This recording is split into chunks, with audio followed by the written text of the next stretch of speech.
Mi abuelo siempre me enseñó a temerle a los días lluviosos. Me contaba historias acerca de Red Bark, la prisión local de máxima seguridad.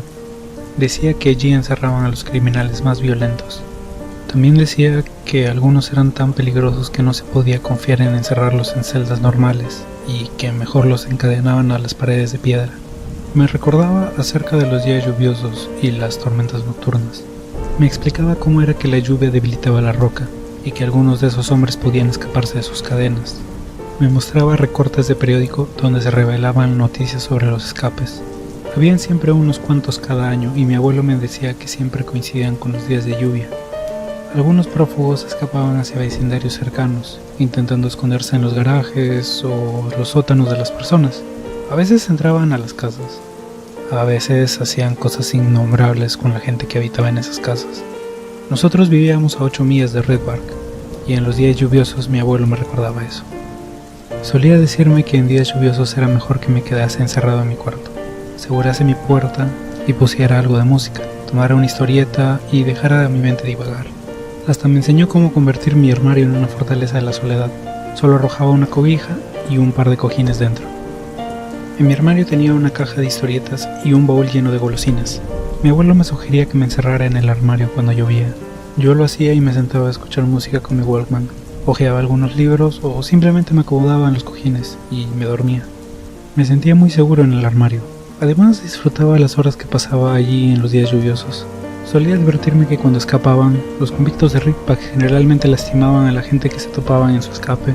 Si llegaban a irrumpir en una casa y por casualidad había una familia en la sala viendo TV, ellos los atacaban. Me decía que si un prisionero llegase a nuestro vecindario y entraba a nuestra casa, yo estaría seguro siempre y cuando me quedase en el armario. Era virtualmente imposible que me encontrara en mi escondite. Así me sentía seguro allí en los días de lluvia. Pero mi abuelo desapareció un día de junio. Yo vivía solo con él, ya que mis padres habían muerto años atrás. Mi abuelo desapareció y yo tuve miedo de llamar a la policía. Sabía que si algo le hubiese pasado, la policía me llevaría a un orfanato. Yo no quería vivir en un orfanato, yo ya tenía una casa. Por eso no le conté a nadie de su desaparición por una semana. Sabía dónde guardaba mi abuelo algo de efectivo, así que no tuve que lidiar con problemas de comida. Unos 8 días después de su desaparición nos dejaron salir temprano en la escuela. Decían que se avecinaba la tormenta del siglo.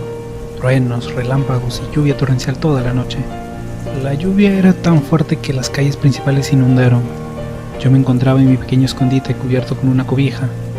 Los truenos resonaban afuera. Tenía miedo, pero no por la tormenta, sino por lo fácil que era para que alguien se escapase de Ridgeback en un día como este. Poco después se fue la luz.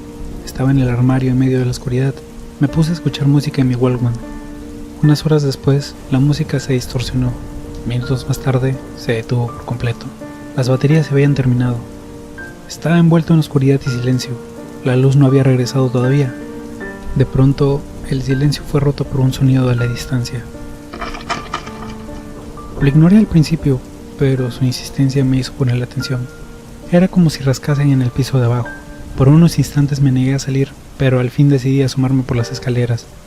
El sonido se escuchaba todavía. Bajé y me dirigí hacia la cocina. Ahí me detuve nuevamente.